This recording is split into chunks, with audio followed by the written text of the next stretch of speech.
за да не должам многу, ќе го замолам Филип да не поздрави и да ни кажи да ни раскаже нешто за утре, а и нешто околу целокупниот проект.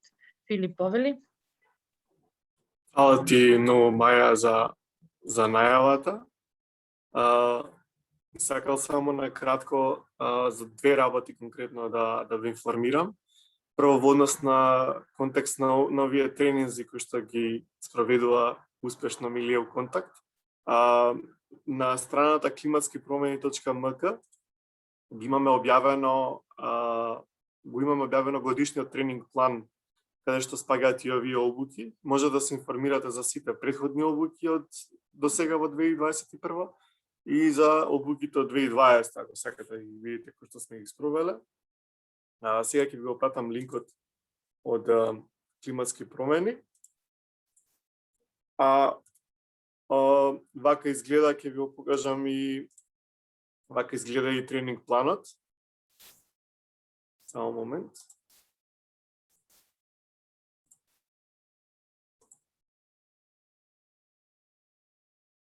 Ова е тренинг планот кој што го подготвивме за оваа година и веќе се најдени, се ставени обуките кои што ги имам испланирано со Милија Контакт.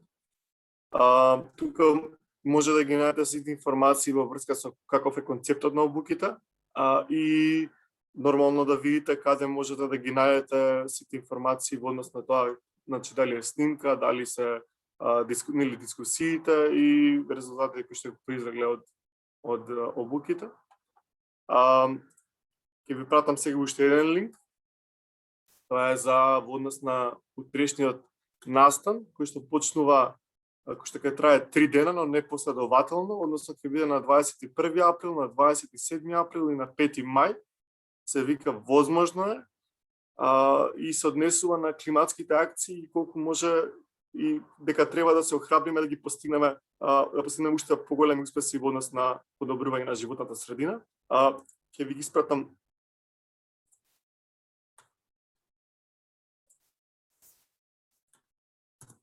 ова е линкот за утрешниот настан, почнува во 13 часот. Може да се информирате повеќе во врска со говорниците, меѓутоа како што веќе се најави, значи во контекст на овој проект, ќе биде отворен од постојаната представничка на UNDP во Македонија, Нарина Сахакјан, заедно со министерот за животна средина, Насер Нуредини.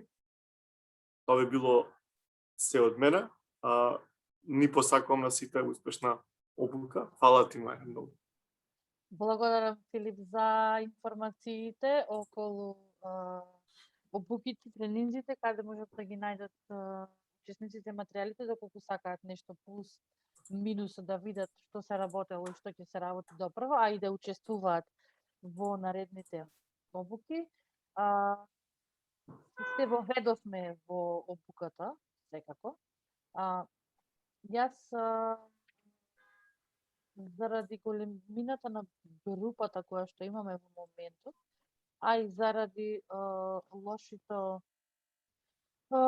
фидбек кој што го имав моментално со апликацијата која што сакав да ви ја споделам за запознавање, за да не играме играчки со технологија, ќе оставам за некои подобри времиња кога ќе може да се разбериме со технологија, со конкретнава технологија подобро. Се надевам дека до крај на обуката ќе ви го испратам линкот во кој што ќе може да видите што која е позадината на истото. А во интерес на времето и да не должам јас многу и во интерес на говорниците, сакам да го најавам првин Перица Ивановски, државниот советник за анализа на земјоделска политика при Министерството за земјоделство, шумарство и водостопанство, да ни го представи планирањата и политиките и стратешката рамка на Министерството со поврзување на овие три сектори: земјоделство, шумарство, сточарство, а и за да дадам време за дискусија по по презентацијата. Ќе го замолам само Перица да се држи во времето од 15 минути за презентација. И за сите прашања кои што ги имате, ве молам или поставувајте ги во чат или чекајте на крајот на презентацијата за да може да се одговори на сите поединечно. Перица, повелете. Добар ден од мене. Благодарам за укажаната можност да ги презентираме како Министерство стратешките цели и политиките во делот на областа која што ние покриваме, поврзана со климатските промени. Моментално ќе пробам да шерувам мојата презентација. Се надевам дека ќе види.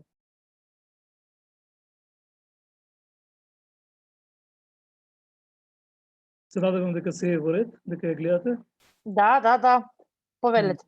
Добро, вака, значи главна содржина на мојата презентација ќе се однесува на досегашната стратешка рамка и политиките за климатски промени, меѓутоа и за идната стратешка рамка за периодот 2021-2027 година, и тоа во двете области кои што се поврзани со климатските промени, тоа се мерките за облажување и мерките за прилагодување кон климатските промени. Прво околу досегашната стратешка рамка, за прв пат организиран одговор на политиката кон климатските промени во земјоделството беше предвиден во Националната стратегија за земјоделство и рурален развој, кој што го фаќаше периодот до 2020 година, значи изминатиот стратешки период, во кој што фокус беше ставено на прилагодување на земјоделството кон се поизразените климатски промени.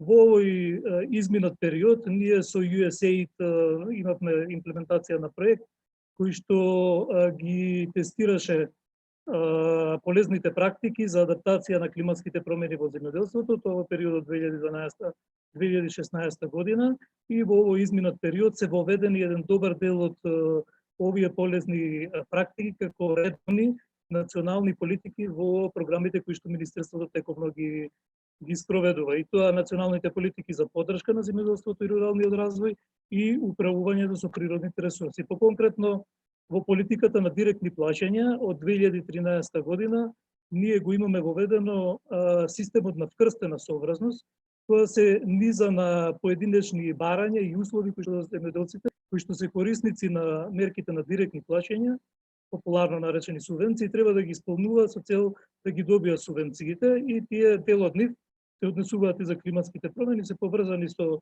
оние пракси кои се полезни за намалување на емисијата на стекленичките гасови, како управување со арското ѓубриво, забрана за палење на стрништа, користење на подземната вода преку бунари и така натаму. Во политиките за рурален развој ние кофинансираме 50% од трошоците на приватните инвестиции за набавка на заштитна опрема од неповолни надворешни влијанија и за ефикасно наводнување, односно што штети вода, тоа е системот капка по капка. Во областа на шумарството или шумарските политики редовно се спроведуваат мерки за пошумување, заштита на шумите од пожари и реставрација и санација на пожарените шуми, и последно, многу битно, во кој што уствари се алоцирани најголем дел од средствата кои што се трошат во делот на прилагодување кон климатските промени во делот на земјоделството, се капиталните инвестиции во проекти за одржување и проширување на системите за наводнување и заштита од поплави, како изградба на нови системи кои што се во рамките на 10-годишен план кој што Министерството го има донесено, односно предложено, владата го има донесено за периодот 2015-2025 година. Од институционален контекст постојат повеќе сектори во Министерството и управи кои што се занимаваат со оваа проблематика. Тоа се овие следниве кои што се тука дефинирани, меѓутоа има и органи на државна управа, како што се агенции или јавни предпријатија, во случајот Македонски шуми или Акционерско друштво за водостопанство, Агенцијата за финансиска поддршка на земјоделството и руралниот развој, кои што се вклучени во имплементација на овие политики. Генерално и сумирано може да кажеме дека мерките во имплементација, оние кои што се поврзано со климатските промени, не се профилирани како посебни мерки насочени кон климатските промени, иако се за таа цел, и се дел од редовните програми на Министерството. Претежно доминираат мерки за прилагодување на земјоделството кон климатските промени, а многу ретко се застапени за облажување на климата и Во моментот во Министерството нема засебна организациона единица, ниту пак во рамките на постојните единици формално назначен човечки капацитет посветен за климатските промени, туку колегите кои што се занимаваат или се занимаваме со оваа проблематика, тековно покрај другите обврски ја третираме и оваа тема. Во однос на следниот стратешки период, би рекол тековниот, главниот документ кој што ги регулира политиките, целите, интервенциите поврзани со климатските промени е националната период 2021-2027 година, која што е веќе донесена во јануари од страна на и стратегијата донесена согласно со европската препорачана методологија и стратешки планови и е базирана на анализи и на еден транспарентен сеопфатен процес во кој што беа вклучени меѓународни домашни експерти, корисниците на политики и институции. Ова е еден дел од постапката, односно на донесување на стратегијата. Инаку климатските промени се вклучени во стратегијата и во делот на анализата на состојбата, идентификуваните потреби и во делот на целите и интервенциите како посебна точка 5.6.4. Со оваа стратегија даваме значителен акцент кон екологијата и кон влијанието на климатските промени, прилагодување кон истите, бидејќи една од трите стратешки цели, втората стратешка цел, се однесува токму на овие области, а една од специфичните цели, тоа специфичната цел 4 се однесува токму кон придонесот на земјоделството кон убlažување на климатските промени и прилагодување кон истите. Кој е генералниот пристап е дека, како што кажав, за прв пат во оваа стратегија ние покрај прилагодувањето го третираме и убlažувањето на влијанието на македонски земјоделски сектор кон климатските промени и очекуваме дека мерките за прилагодување полесно ќе бидат прифатени од земјоделците, бидејќи тие и на некој начин еден добар дел веќе се спроведуваат подолг период, додека што се однесува за мерките за убlažување, предвидуваме низа мерки на поддршка со кои за стимулирање за прифаќање на истите страна на земјоделците, а оние кои што ги имаме избрано како во следниот период кои што ќе ги презентирам наскоро, се тие кои што имаат и најголем ефект на животната средина и цел да се користат како опции за адаптација. Ова е листата на мерки кои што во следниот период се планирани за убlažување на влијанието на климатските промени. Тоа се всушност мерките кои што како држава ги имаме предвидено и како обврска во третиот двогодишен извештај за климатските промени на Република Македонија, во димензијата за декарбонизација, како и исто така се вклучени во Националниот план за енергија и клима до 2030 година, се однесуваат на три клучни сектори, тоа се подсектори, тоа се сточарство, шумарство и користење на земјиштето.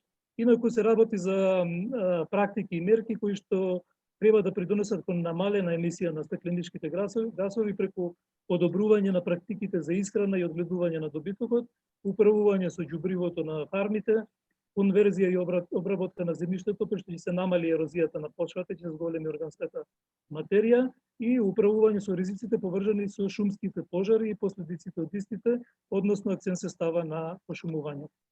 Ја малку поконкретно за секој од овие подсектори во делот на сточарството ние веќе ги имаме во добар дел присутно во листата за посебни минимални услови, практиките кои се однесуваат на правилно управување со ѓубривото, царското ѓубриво, органското ѓубриво и меѓутоа со ажурирање на листата која што планира да се направи во 2022 година.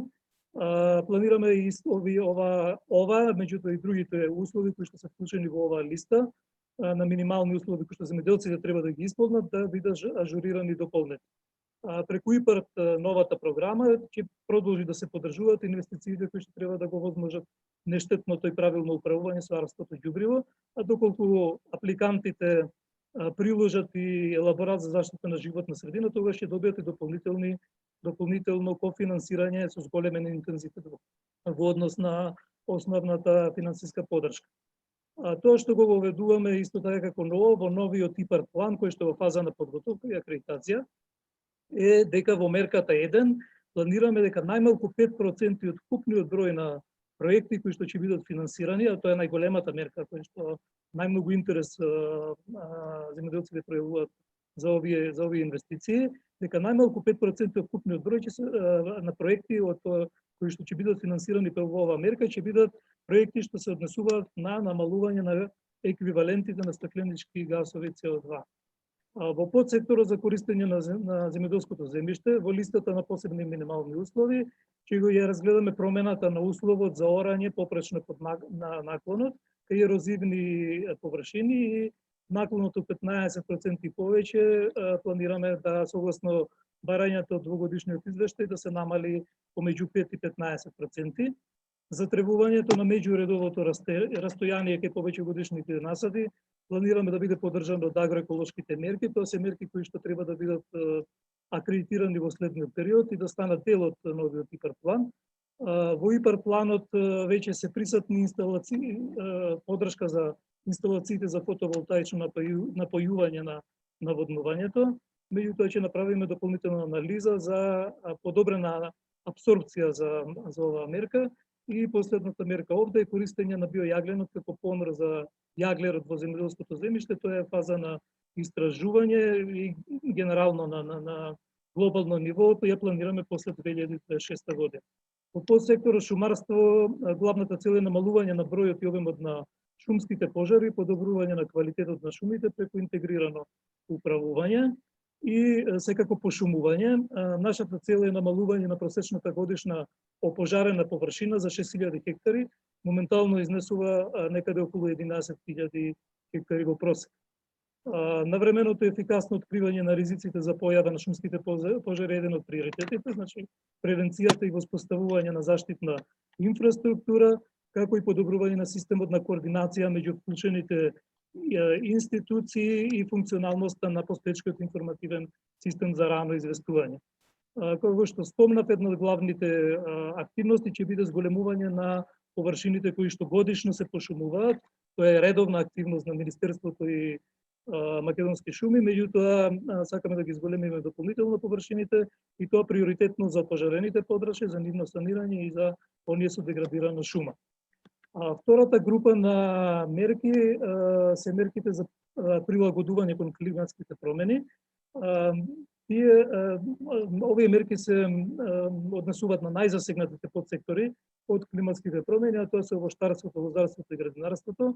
Многу кратко во овоштарството е планирана поттикнување на употребата на заштитни мрежи, употребата на подлоги толерантни за суша, понатамо промена на практиките кои земјоделците ги прават во однос на длабочината на засадување и употреба на материјали при садењето и меѓуредовото молчење со цел зачувување на влажноста и водата во почвата, бидејќи таа ќе има се помалку со климатските промени, понатаму примена на техники на кастрење и на специфични заштитни материјали. Слично и во лозарството потребно е да се применат соодветни методи на кастрење, на те кастрења кои што ќе помогнат во справување со климатските промени, меѓутоа заштита и на насадите со УВ заштитни мрежи. Во градинарството заштитата исто така ќе биде овозможена преку кофинансирање на инвестициите за УВ заштитни мрежи и на пластични тунели, меѓутоа и други нови методи кои што треба со примена на соодветни напредни методи да ги намалат влијанието на климатските промени. Инаку кај сите растителни видови, сорти и видови планираме да се возможи поддршка за промена на сортите кои што се соодветни за идниот климатски режим, значи што бараат помалку вода, на помалку наводнување, се поотпорни на повисоки температури. Во водостопанството ќе се продолжи со државно финансираните капитални инвестиции во наводнување и одводнување, а и на ниво на земјоделските стопанства ќе се поддржат воведување на системот капка по капка, меѓутоа истовремено сакаме да го зголемиме и користењето на течни ѓубрива преку системот на наводнување. Тоа што сакаме сега да обрнеме посебно внимание е примената на практиките за паметно земјоделство со поставување на распоред за наводнување, кој што е оптимизиран согласно локалните услови и земјоделските култури. За ова е потребен систем на метеоролошки станици, кои што треба да ги дадат параметрите за временските услови и инсталирани сензори за влага, за да може да се види колкава е потребата за наводнување во дадениот момент. Во сточарското производство адаптацијата ќе вклучи стимулирање на промена на расната структура, повторно раси кои што се прилагодени кон новите климатски услови и подобрување на микроклимата во одгледувалиштата, односно намалување на температурата, како и одржливо управување со пасиштата. Во однос на хоризонталната поддршка продолжуваме со широката поддршка од 60% од трошоците за осигурување на земјоделското производство, кои што треба да го намалат ризикот од негативните ефекти, односно настанувањето на штетите од непредвидливите климатски настани, ќе продолжиме и со финансирање на засејување на облаците против град. Ќе воведеме исто така нови практики за менаџирање на ризик во вид на приватни фондови кои што дел ќе ги финансира државата, дел земјоделците за покривање на трошоците и штетите кои би настанале, како од приходот од пазарот, меѓутоа и од надворешните временски услови. И исто така ќе треба да се обезбеди и подобрена функционалност на постоечките системи за рано предупредување и информирање за времето и следење и откривање на штетници, болести во растителното производство, кај добитокот и во шумарството. Еден сет на мерки се предвидени и за двете групи на области, и во делот на облажување и во делот на прилагодување на климатските промени, а тоа се дека во 2022 година планираме, тоа следната година, планираме да извршиме ажурирање на листата за посебни минимални услови за добра земјоделска пракса и заштита на животната средина. Спомнав предходно, тоа е главната листа во која што се кажани условите кои што земјоделците треба да ги исполнуваат со цел да ги добијат покрај критериумите или минималните што треба да ги исполнат. Ова се дополнителни услови од аспект на добра земјоделска пракса и заштита на животна средина за да ги добијат субвенциите. Во тек е и подготовка на новиот сет на мерки во Европската унија. Ние сакаме еден добар дел на нови услови да се однесуваат на климата, повеќе на климата и на животната средина нормално. И тоа следната година планираме да го направиме. Понатаму во фаза, во тек е подготовката и акредитирање на новиот ИПАР план за следниот стратешки и програмски период. И во тој ИПАР план имаме иницирано зголемување на процентот на државна поддршка на инвестициите кои што се наменети за ублагување и прилагодување кон климатските промени. Се надеваме дека ќе биде усвоено со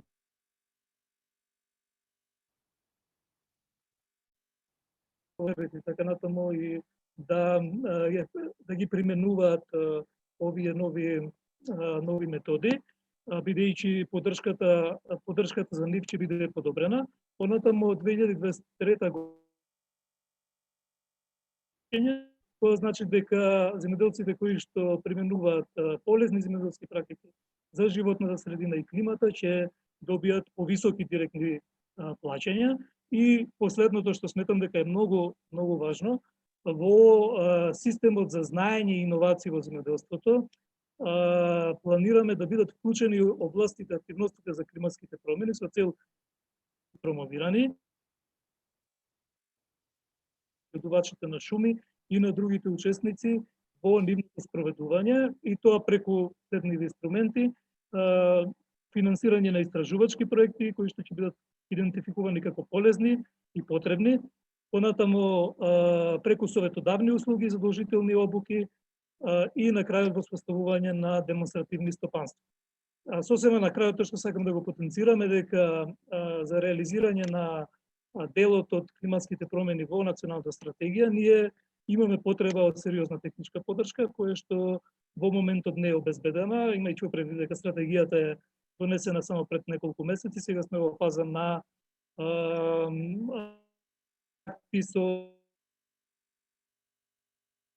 поддршка со цел сите овие амбициозни мерки и планови кои што ги имаме, кои што ги презентирав, да успешно да ги спроведеме во следниот период. Националната стратегија, за тој кој што сака да биде информиран повеќе, е на страната на Министерството, јавно достапни информации. Благодарам на вниманието и доколку имате прашања, сте на располагање. Ви благодарам, Перица. Во чат имаме коментар и честитки за вашата нова стратегија од Павлина Здравева од UNDP. И има таму едно прашање кое гласи дали планирате да спроведете мерки со критериуми кои ќе им овозможат на жените земјоделки да добијат поддршка. Такви мерки веќе постојат и ние во стратегијата имавме, во подготовката на стратегијата, накратко кажав дека имавме вклучено голем број на корисници, меѓу кои што би ги истакнал како едни од заинтересирани Федерацијата на со кои што всушност воведовме и дополнителни мерки кои што се однесуваат на да речем со климатските промени.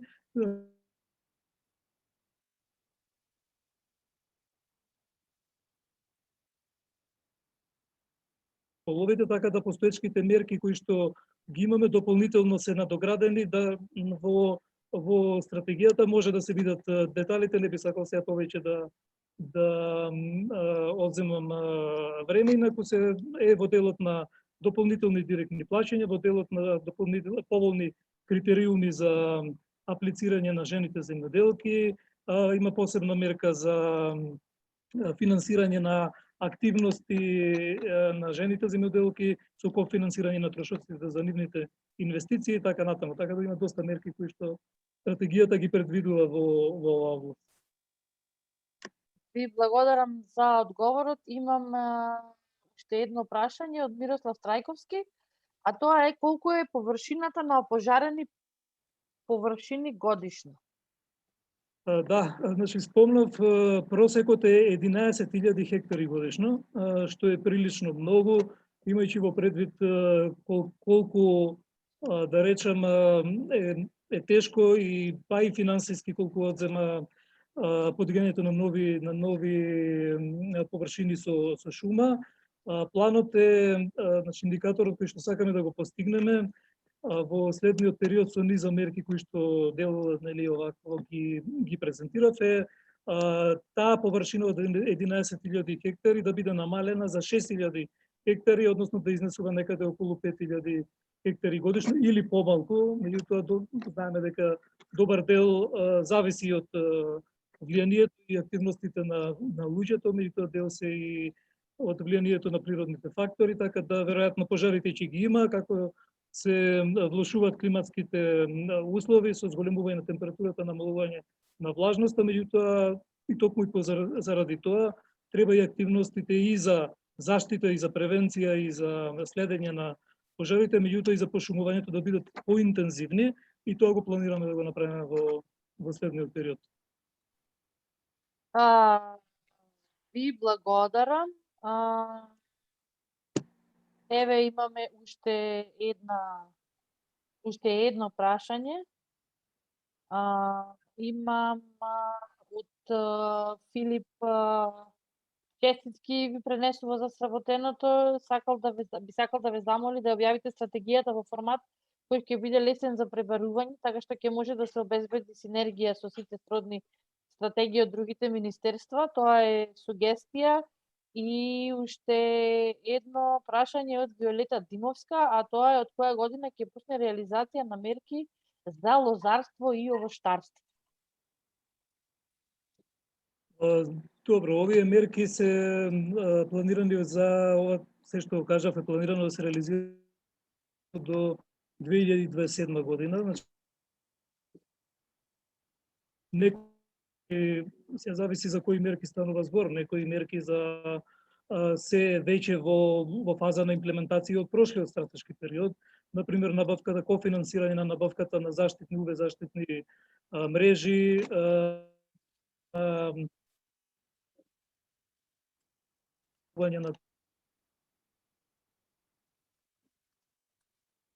на опрема, механизација и така натаму. Значи тоа веќе е во имплементација.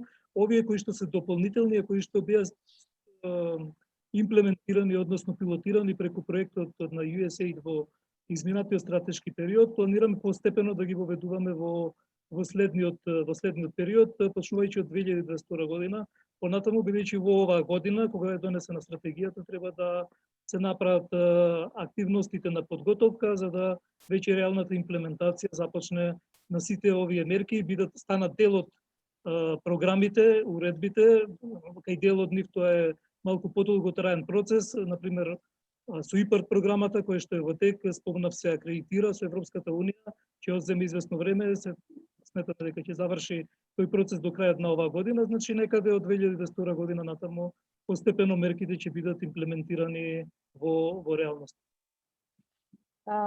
Ви благодарам за одговорите. Ви благодарам на присутните за интересот. За да имаме што повеќе време за дискусија и за разговор, би го замолила да ни се придружи и да ни испрезентира кои се предизвиците во шумарството од аспект на климатските промени. Би го замолила Владимир Стојановски од Факултетот за шумарски науки, пейзажна архитектура и екоинженеринг, ХАНСЕМ, да ни се придружи и да ни ја сподели презентацијата, да ни раскажи и да може да дискутираме и по таа презентација. Повелете. Добар ден и од мене. Благодарам, Маја. Значи, моето име е Владимир Стојановски. Вработен на Факултетот за шумарски науки, пейзажна архитектура и екоинженеринг ХАНСЕМ, или во минатото порано познат како Шумарски факултет во Скопје. Денеска ја имам таа чест да говорам на тема климатските промени, предизвици во шумарството и најнапред сакам да се заблагодарам на Миле Контакт Македонија за успешно организиран настан. Гледам голем број на луѓе и ова е секако за голем поздрав. Значи, ако сакаме одржлива иднина, тогаш нашите шуми представуваат клучот. Преку сликите кои што се представени тука, можеме да видиме дека последните истражувања покажуваат дека шумите може да помогнат во трансформација на постојната линеарна фосилна економија, која што имаме во моментов, во трансформирање во еден нов модел кој што се нарекува кружна биоекономија или циркуларна биоекономија, која што има перспектива и во хармонија со природата. Значи, ова е клучно за постигнување на целите кои што произлегуваат од Парискиот договор и исто така како земја која што сака да влезе во Европската унија и исто да се постигнат целите на Европскиот зелен договор. Значи, преку таа трансформација во циркуларна биоекономија ќе обезбедиме социјална и фер транзиција кон природно позитивна и климатски неутрална економија, онакон што тежнееме. Но да бидеме реални, за да го реализираме ова, потребни ни е голема акција, потребни ни се научни факти, ангажираност на сите и потребна ни е обединетост. Па така, на самиот почеток од мојата презентација, ќе кажам зошто се значајни шумите, тоест шумите и шумските екосистеми, кои што овие факти се во тесна релација со целите за одржлив развој на Обединетите нации, каде што можеме да видиме дека шумите снабдуваат еден од 3 града, големи градови во светот со вода за пиење, 75% од земјоделието во светот е зависно од шумските сливови. Шумите се главен извор за енергија за грејење на една третина од домаќинствата во светот, или говориме за 2,4 милиарди луѓе. Шумите абсорбираат околу 30% од сите CO2 емисии, или скоро идентично како сите океани. Спречувањето на обешумувањето ќе допринесе за намалување на стакленичките гасови за дополнителни 15%. И секако шумите се дом на 80% од копнениот биодиверзитет. Па со право можеме да си го поставиме прашањето дали ние имаме како држава сериозен пристап за вака значаен ресурс и која е неговата улога во справувањето со климатските промени. Па така на слайдот кој што е представен, извадив некои податоци кои што се вметнати во третиот двогодишен извештај за климатски промени.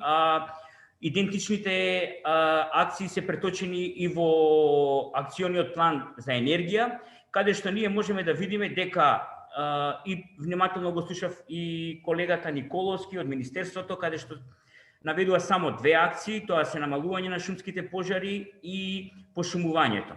Значи, ако земеме во однос со колку пари се предвидени да се вложат за стратегијата за клима, со 9,3 милиони евра за период од 10 години со инвестиции во шумарството и само на 2 активности кои што за мене има голем друг на мерки кои што треба да влезат за намалување на стакленичките гасови, за поголема апсорбција на CO2 емисиите.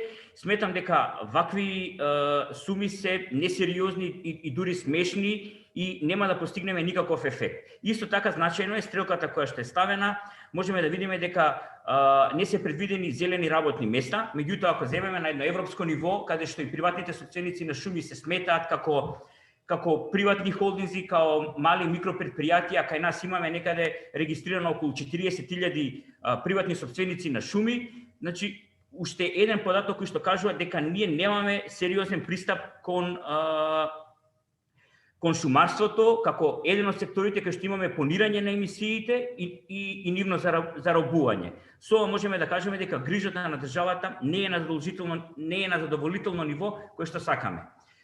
Во продолжение ќе зборам кои се ефектите од климатските промени, што е она што можеме да го очекуваме во шумарството. Ефектите од климатските промени и климатската варијабилност во шумските екосистеми се очигледни из целиот свет, така и кај нас, и понатамошните влијанија ќе бидат неизбежни.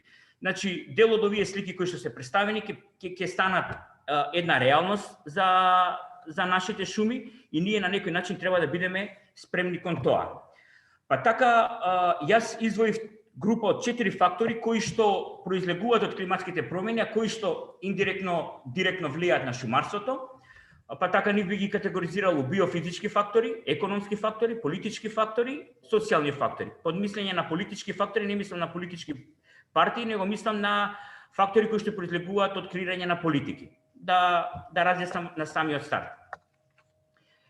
Па така, шумите можеме да кажеме, говорејќи за биофизичките фактори, се пред голем потенцијален и застражувачки предизвик, со што климатските промени се очекуваат да имаат влијание на распределбата на видовите, на продуктивноста на шумите и почвата, структурата на месторастењето и се очекуваат дополнителни промени кои ќе направат сериозни нарушувања и голема е веројатноста за појава на пожари, инвазивни видови на инсекти, појава на болести, поплави, суши, екстремни температури и така натака. Но предпоставувам по планот што е за презентација дека колегата Петровски повеќе ќе збори, не сакам многу да влагам во детали на оваа тема. Она што е значајно за економските фактори, последните истражувања на светско ниво покажуваат дека ќе дојде до зголемување на побарувачката за храна за некои 35%, за вода 40%, енергија за 50%. Земајќи го фактот дека голем дел од овие услови се произведуваат од шумите и шумските екосистеми, се гледа дека шумарството исто така како и други сектори ќе претрпува одредени зголемени притисоци. Па така ќе треба да одговори како сектор на очекувањата или потребите на општеството согласно овие побарувања.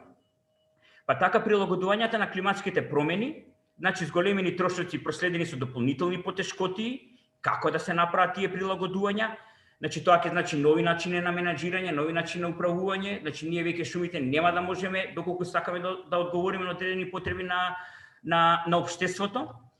И се предвидува дека со климатските промени досегашното управување ќе најде на доста потешкоти и начините кои што сега ги имавме, кои што се проследени со трошоци, ќе бидат дополнително оптеретени и тоа ќе биде проследено со еден широк опсег на последици кои што, земајќи ги предвид инвестициите во секторот, ќе може да предизвика дополнителни катастрофални последици во шумарството.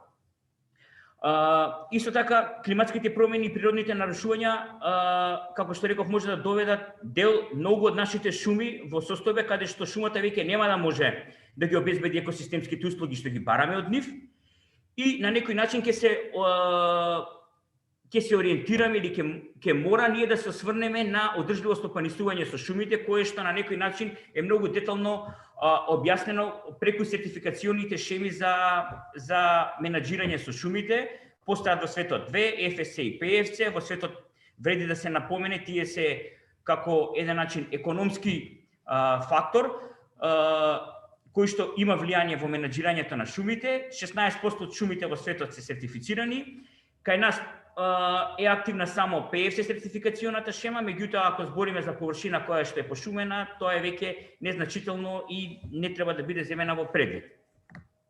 Од друга страна, шумарскиот сектор ќе се соочи со нови и добри можности кои се поврзани со потенцијалот да се генерира нов опсег за обновливи биобазирани решенија кои се клучни за декарбонизација или карбонеутрална економија, беше спомнато пред малку, истовремено создавајќи работни места кои ќе обезбедат социјална и територијална фер транзиција. Тоа е проследено со иновации и други работи во самиот сектор.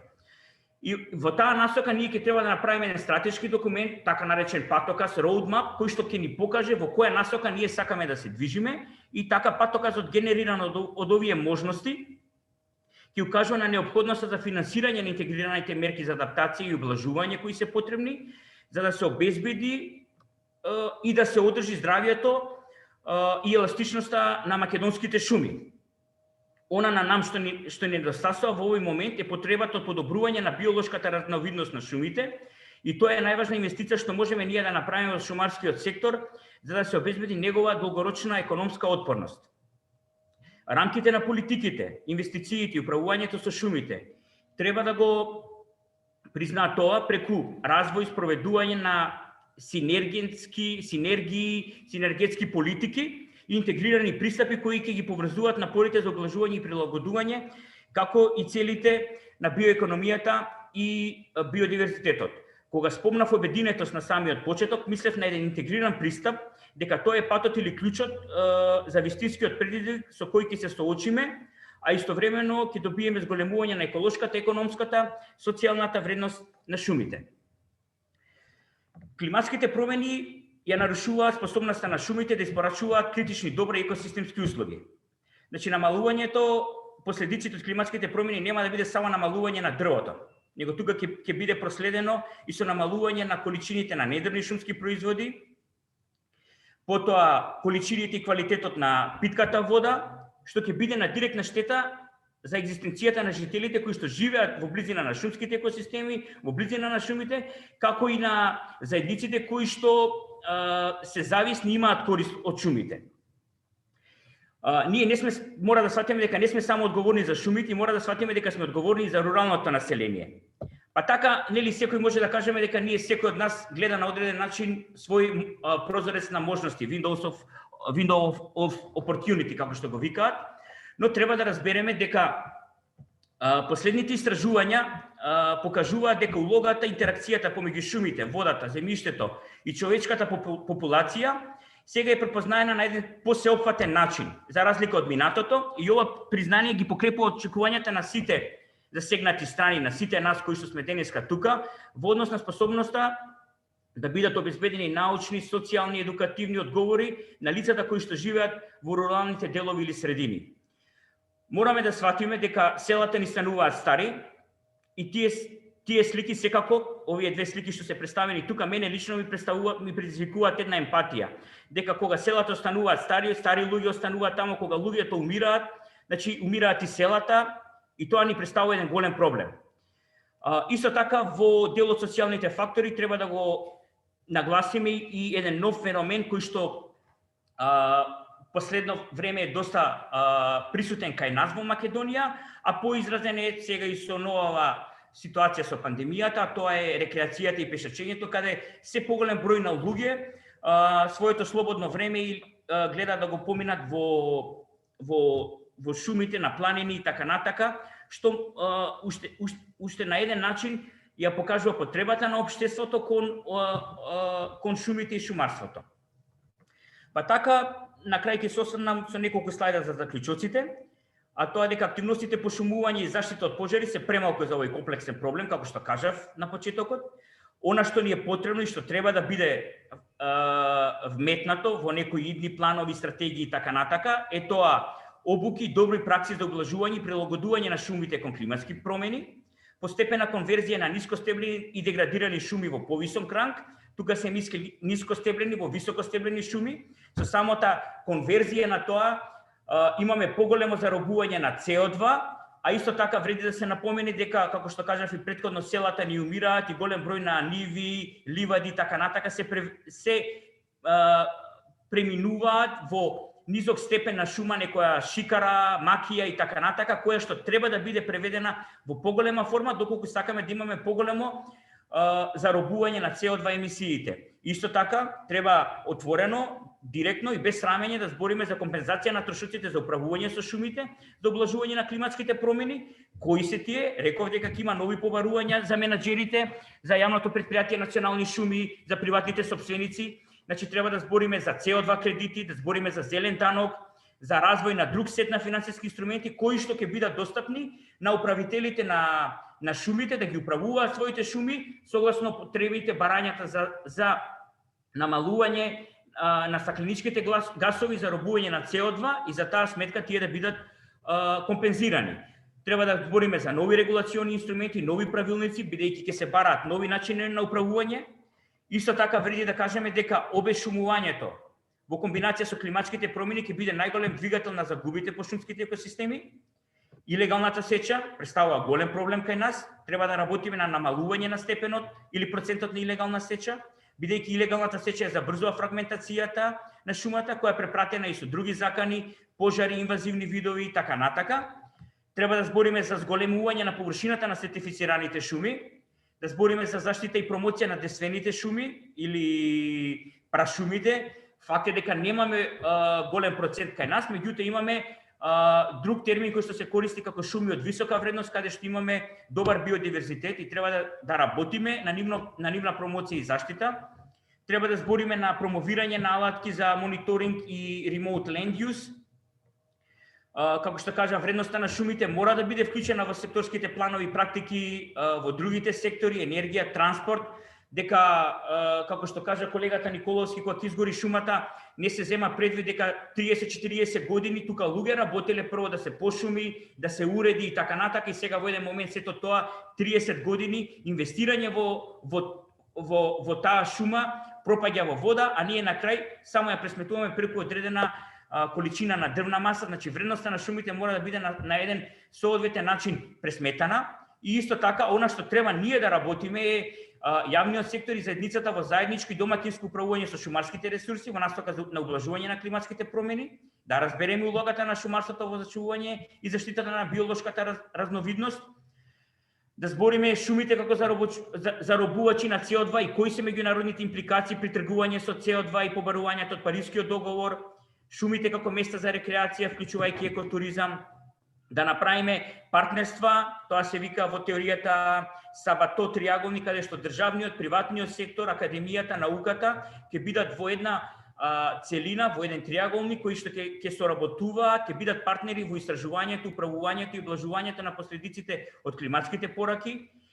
Ќе бидеме транспарентни, ќе даваме испорака на информација до граѓанското општество во врска со прашања кои што ќе ни бидат поставени за шумата и климатските промени. И секако потребна ни е зајакната една интерконексија со другите сектори како што се земјоделие, управување со природни ресурси, образование, туризам, инфраструктура и трговија.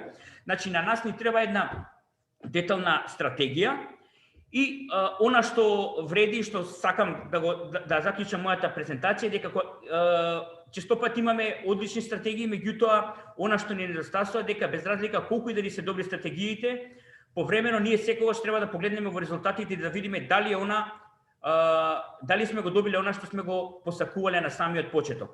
Се извинувам, можеби некоја минута малце закаснав од превременото време, но се надевам во време, стојам на располагање, ви благодарам на вашето внимание.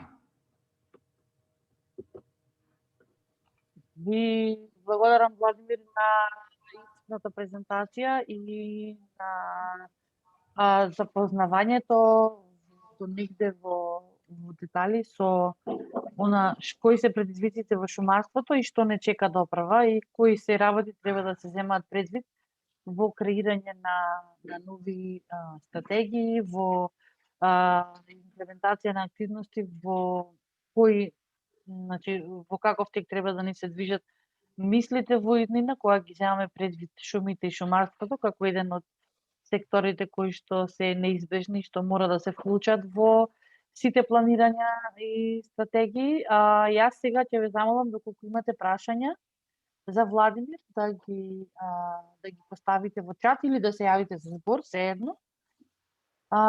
Доколку немате прашања, да одиме понатаму со презентација. Не гледам дека има кренато раче. Нема од никој. Немаме во чат ништо. Сега за сега, ако ви текне нешто подоцна, испратете, пишете, па ќе одговориме. Следен е Зоран Димов од Факултетот за земјоделски науки и храна, професор доктор Зоран Димов, да ни раскаже малку за кои се климатски предизвиците во земјоделството од аспект на климатските промени. Професоре Димов, повелете и да ве потсетам само дека имате 15 минути од прилика за презентација, за да може да издискутираме после презентацијата. Повелете. Благодарам, Маја. Поздрав до вас, поздрав до Милиев Контакт Македонија, до Александра за ова работилница која што секојаш заслужува и темата што одбрана која секојаш заслужува внимание. Бидејќи јас и додека ги слушав претходните презентери имам проблем со малку со интернетот, ќе ми извините ако дозволите да го исклучам. Чекате само да видам сега каде сум јас овдека во моите презентации.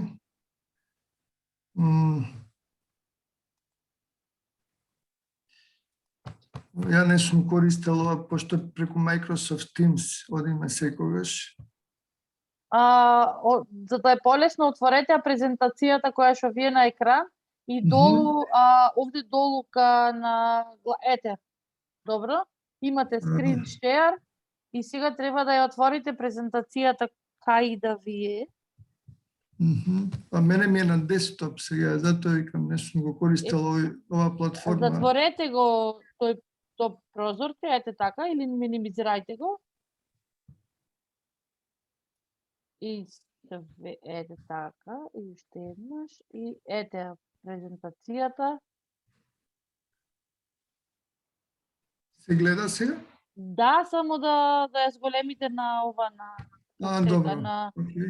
на ова на Да. слайд шоу и тоа е тоа, повелите.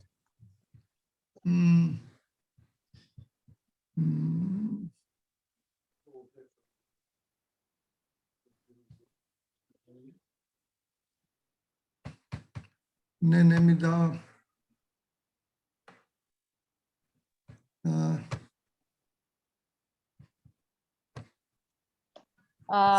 Ете, таман сме. Добро. Повелете. Значи, уште еднаш да се представам. Зоран Димов од Факултетот за земјоделски науки и храна во Скопје. Она што сакам да го споделам со вас е предизвици на климатските промени во земјоделството, со тоа што фокус на мојата работа и на луѓето со кои најблиско соработувам, тоа се професорот Ордан Чукалиев и професорот Душко Мукаетов, се климатските промени и нивните влијанија врз растителното производство, поточно повеќе поледарство и градинарство, затоа што секторите лозарство и овоштарство се предмет на обработка на други по-специализирани експерти, така што поголем дел од оваа презентација ќе биде фокусирана на делот за климатски промени во растителното производство со фокус, како што реков, на поледелство и градинарство. Да не трошам многу време, постојат повеќе дефиниции за тоа што се климатски промени. Цел дека јас сум издвоил 5, од кои може би, ајде речем 2 повеќе задират во правата суштина на овие појави според меѓувладиниот панел за климатски промени. Тоа се истите се дефинираат како статистички значени разлики на просечната состојба на климата, кои обично траат со децении и дури и подолго, а според рамката на Обединетите нации за климатски промени, истите се дефинирани како промена на климата која се препишува директно или индиректно на човечка активност која го менува составот на глобалната атмосфера. И реално во последниве 150 години забележено е зголемување на глобалната температура за скоро 0,8%. Може би овој податок не делува така драматично, меѓутоа сепак има значајно влијание врз бројни физички и биолошки системи. Бројни експерти се согласни дека влијанието на климатските промени во иднина ќе биде многу поизразено, со тоа што во овој момент не може со сигурност да се каже до која мера и со која брзина овие промени и ќе се случуваат. Меѓународниот панел за климатски промени предвидува дека продолжената емисија на стакленички гасови и во иднина ќе предизвика забрзано затоплување. Пред се мисли на 21. век. Она што дополнително загрижува е што и во случај на незголемување на емисијата на стакленички гасови во споредба со денешната состојба, концентрацијата на CO2 во 2050 година, според одредени се разбира предвидувања, ќе би достигнала неверојатни 550 ppm, а се проценува дека доколку не дојде до глобална акција со цел намалување на емисиите на стакленички гасови, глобалната температура до крајот на веков може да се зголеми според различни сценарии од 1,8 до 4, па некои дури викаат и до 6 плюс 6,4 или околу 0,2 степени секоја деценија. Од тука негде целите 2007-2009 година од страна на земјите на ЕУ, кои што некако се усогласува според протоколот од Кјото, е намалување на емисијата на стакленички гасови за 20%, зголемување на учеството на обновливи извори на енергија за 20% и подобрување на енергетската ефикасност за 20%. Меѓутоа, дека ѓаволот ја однел шегата, веќе се констатира на оној самит за климатски промени во Париз 2015 година, со тоа што земите од Европска унија овие вредности малку ги поместија, при што намалувањето на емисијата на стакленички гасови до 2030 година треба да изнесува 40%, зголемување на учеството на обновливи извори на енергија до 27%, до 2030 година подобрување на енергетската ефикасност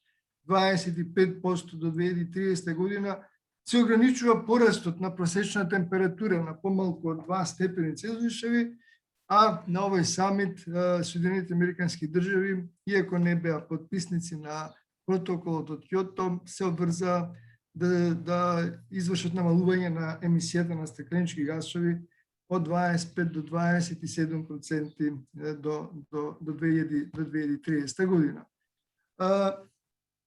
Земјоделството како дејност, како сектор, и така учествува во овие глобални затоплувања, пред се преку емисијата на гасови кои што го чинат оној ефект на стакленичка градина. Конкретно за Македонија 13% од вкупните емисии на стакленички гасови произлегуваат од земјоделството, што е негде 2,5 пати повеќе од она што го предизвикува индустријата. Метанот и азотниот оксид се двата главни стакленички гаси кои што се продукција на земјоделските активности. Од метанот, при што скоро 90% произлегува од ентеричната ферментација кај домашни животни, 8% придобивање и употреба на арско ѓубре на фарми, 1,4% при спалување на пожетвени остатоци и 1,6% при одгледување на ориз, додека кај азотниот оксид скоро исто 90% при користење на вештачки ѓубриви, пестициди и истекување на штетни хемиски материи во почвата, 10% придобивање и употреба на арско ѓубре и 1,4% при спалување на стрништа. Буквално од овие причини земјоделството се наоѓа пред два предизвика: како да се намали испуштањето на стакленички гасови како резултат на разните земјоделски активности кои се причинители на глобалните затоплувања, и второто, како земјоделството да се прилагоди на тековните идни климатски промени со цел намалување на негативните влијанија кои овие промени ги имаат и ќе ги имаат врз разни земјоделски гранки. Што не очекува со температурата и врнежите? Ова се одна да кажем дека голем дел од овие табели, предпоставувам голем дел од овдека што се присутни, веќе ги имаат и разгледувано и веќе ги имаат видено. Дел се користени од втората, дел од третата комуникација за климатски промени, делот се користени од оној материјал што колегата Перице го спомна, а е работен од мрежата за рурален развој како еден апликативен проект. Значи, разработени се неколку сценарија на промени, мали, средни, умерено, високи, конкретно за температурата на воздухот. Може би поинтересно се со цел овие бројки малку да ги упростиме, значи да ги разгледуваме само ние крајните на годишно ниво.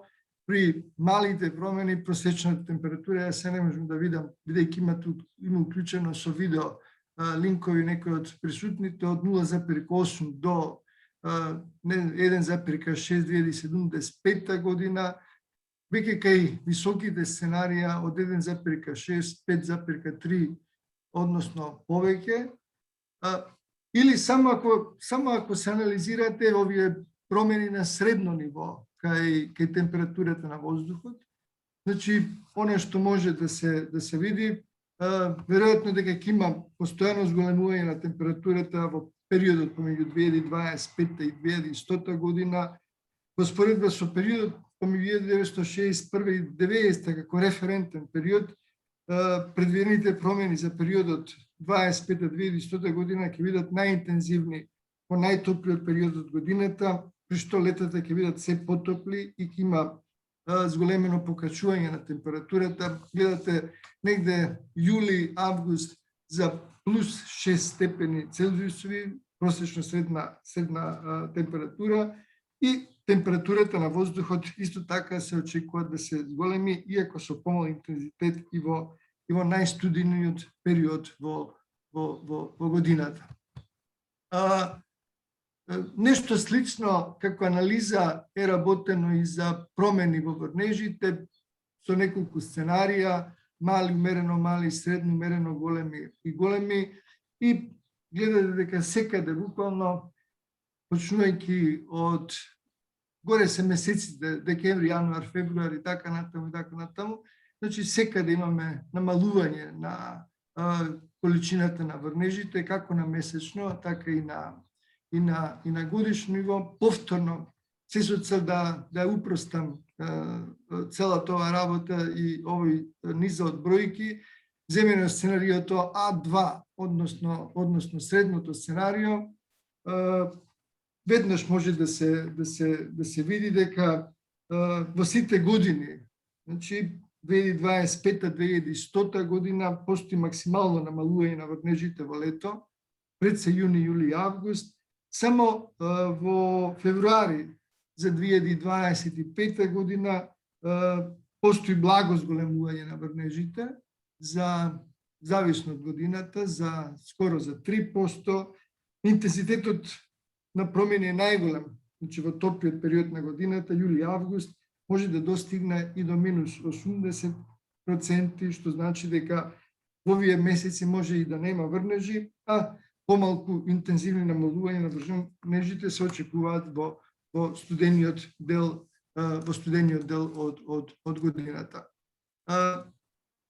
Меѓутоа, кои се останати ефекти на климатските промени, а како резултат на овие промени, што ги наведов со температурата и врнежите, и се зголеми безмразниот период, што представува потенцијален ризик за пократок период на јаровизација кај земјоделските растенија. Покачените температури ја зголемуваат потребата на растенијата за вода, а намалените врнежи не обезбедуваат доволно вода, што доведува до подолготрајни и почести суши, почеста појава на периоди со интензивни врнежи, што го наголемува ризикот од поплави, зголемена инсолација, која што доведе до појава на ожеготини на плодовите, се скратува траењето на фенофазите кај растенијата, што негативно се одрезува на приносите, имате пократко налевање на зрното. Се разбира овде дека јас сум истакнал само поважните споредни ефекти, а ги има сигурно многу повеќе.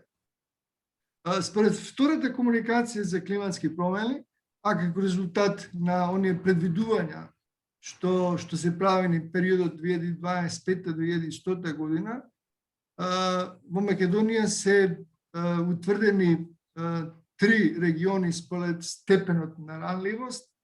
Како најранлив регион, Повардари, особено делот околу вливот на реките Црна и Брегалница, со Кавадарци како посебен издвоен град, многу ранливи региони, југоисточниот дел, Јужно-Вардарска долина, Скопско-Кумановска рамнина и Овче поле и помалку ранливи региони, тоа се Пелагонија полог и големо езерски регион со Ресен и Охрид како представници. Според култури, а кои што имаат огромно значење за одредените региони, како за фармите, така и за државата во целина, значи голема ранливост ќе се осети, значи кај виновата лоза, доматите во јужниот и југоисточниот дел на државата, пшеница во Скопско-Кумановскиот регион, Овче поле и Пелагонија, јаболкото во големо езерскиот регион, особено преспа и луцерката како главна добиточна храна, повеќе годишна, каде што фокус и најголем производител е Пелагонискиот регион.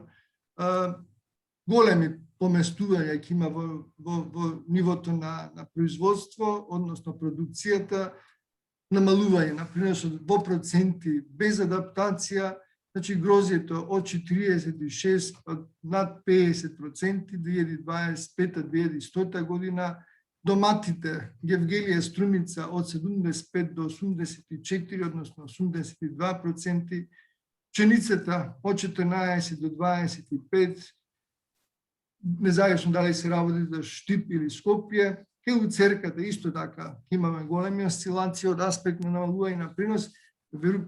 Напоменувам, ова се проекции, значи намалување на приносите без никакви адаптивни мерки и кај јаболката од 46 во 2025 до над 50% во 2100 година или економски штети од 30 до 40 милиони евра 2025 односно 2100 година. Нешто слично ќе се случи и кај пшенката. Ова е некој сценарио кој што ние сме го работеле во Источна Македонија. Сега, од аспект на пченка, морам да признам дека ова не е баш репрезентативен регион, затоа што Источна Македонија не е познат производител на пшенка, меѓутоа тогаш така се погоди околностите и затоа беше земен тој дел од државата. Гледате, независно што вегетацијата, ајде речем, се продолжува, периодот на сеидба се поместува за неколку дена, како резултат на зголемување на ефективните температури, кои што реално ќе бидат присутни во овој период што следи. Драстично се намалува приносот од негде 5,5 милиони, колку што сме го имале регистрирано во 2000 година, значи 2025 негде на 3,4 тони, за да во 2050 година овој принос се падне под 3 тони, што значи независно што ситбата како фактор, ајде сме ја прилагодиле според условите, значи без никаква адаптација кога се работи за пченка, а во конкретниот случај факторот вода е најбитен, значи и како ќе се осети драстично намалување скоро за 50% од она што го имаме во моментов. Што значи ова? Значи ќе се намали и приносот по единица површина и ќе се намали вкупната продукција и на ниво на единица површина и на ниво на држава.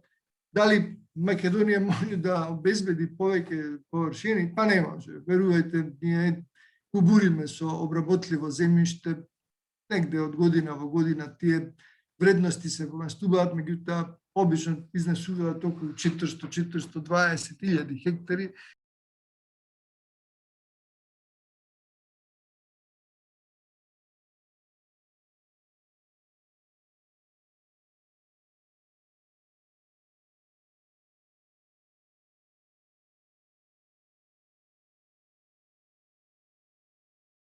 намалена продукција кај нас, покачување на цените, што реално на крај ќе влие врз влошување на добросостојбата на земјоделците, а и на населението во целина.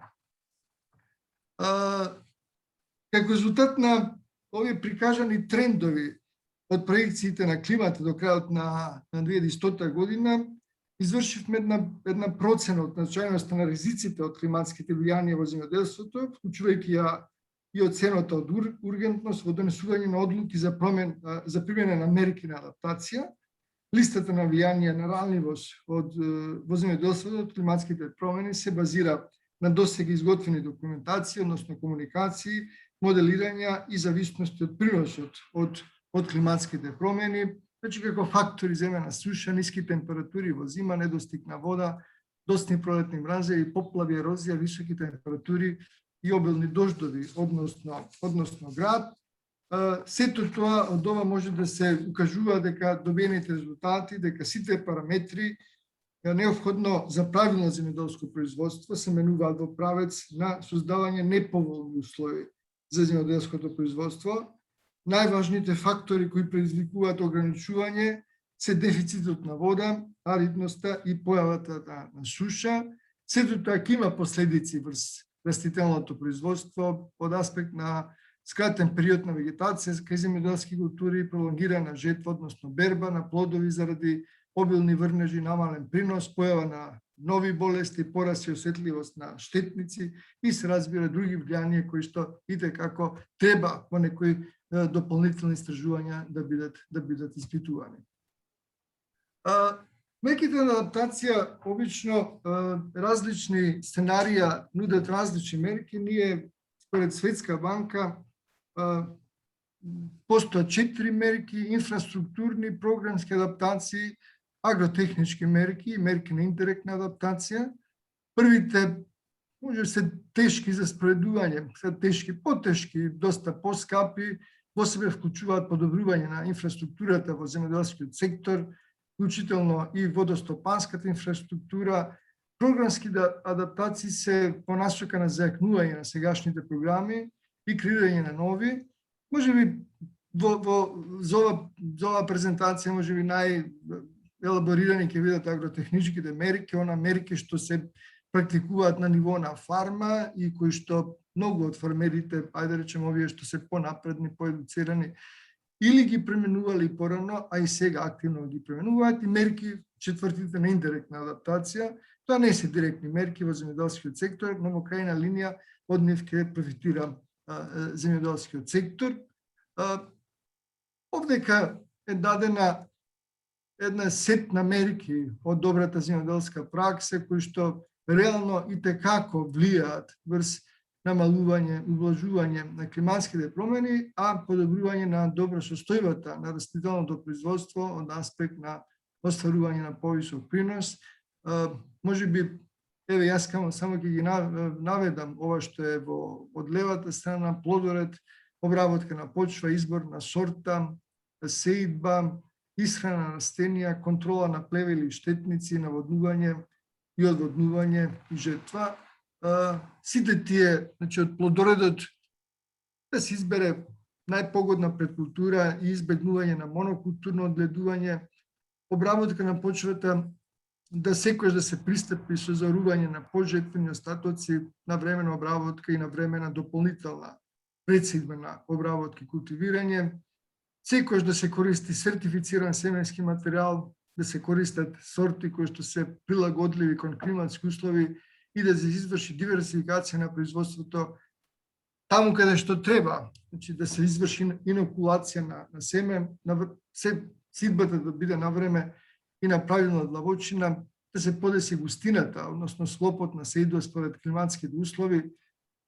Во делот на исхрана на растенијата, задолжителна агрохемиска анализа на почвата, оно што кај нас за среќа веќе почна да се практикуваат, дотолку повеќе што и мерката е субвенционирана, мислам дека 50%, така што многу од земјоделските производители пред подигање прецена повеќе годишни насади, ова веќе задолжително го практикуваат и се покаже како прилично корисно, затоа што оно што викаме секое неправилно ѓубрење, а не е само што правите штети врз почвата и подпочвените води, туку фрлате пари непотребно на самата почвена површина, затоа што ниту сте направиле добро за самото растение, а уште полошо сте направиле за таа почва која што е медиум на самото растение. Значи, оптимално ѓубрење како резултат на претходно извршени агрохемиски анализи и оптимално предсидбено ѓубрење, односно прихранување. Контролата на штетниците да биде секогаш комбинирана со агротехнички, биолошки и хемиски мерки за контрола на различни бактерии, вируси и други болести и секогаш, ама буквално секогаш во координација со експерти од областта за заштита на растенијата, затоа што секое аплицирање, она како што прави комшијата и во количина која што е непотребна, секогаш се предизвикуваат негативни ефекти.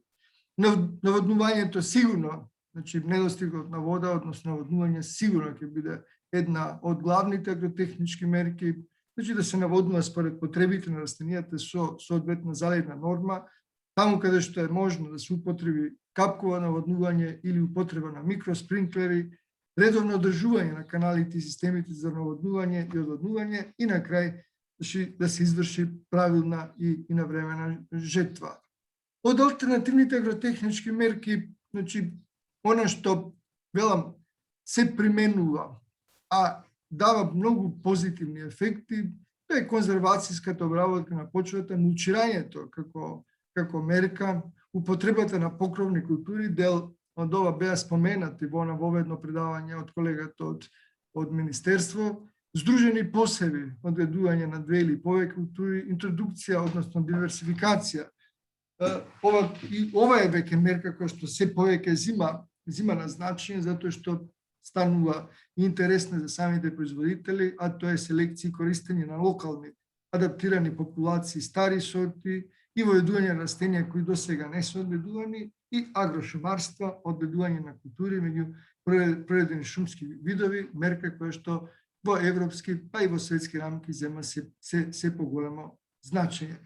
Дека оно што го зборувам не е само на памет, значи сликата преди повеќе од 1000 зборови, не сме ние се до толку навлезени во сите овие апликации, меѓутоа благодарение на оној проект што беше спомнат од колегата Перица, дел од овие мерки испитувавме, значи и затревување на лозови и овошни насади со различни комбинации на тревни смески, се со цел да се види како тие влијаат врз самите плодови и да се види како оваа тревна смеска влијае врз намалување на ерозивните процеси, значи тревни смески визави ерозија, употребувавме синтетички мулчери, значи со различна боја, чисто да исто така да се испита кој од нив, значи има најголемо позитивно влијание врз конкретно врз приносот на кај домати, мрежи за сончување,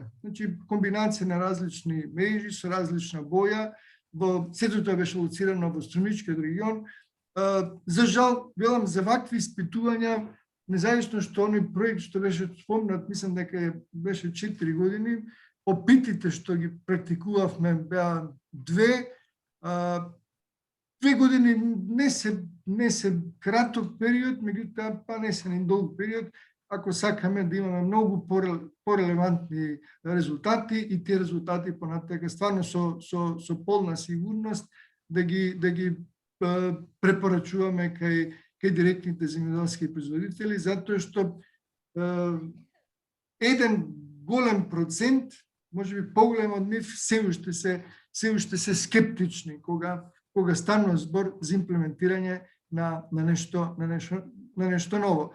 Јас одма можам да ви кажам дека според нашите резултати, ова слика доле што гледате, мрежите со црвена боја, значи дадоа највисоки вредности на домати со најмали оштетување и слично. Меѓутоа прошетете еве сега во Струмичкиот регион и ќе видите дека ама баш никој не практикува вакви мрежи, иако на бројни вакви слични работилници каде што директно фармерите беа вклучени, значи им беа презентирани овие резултати.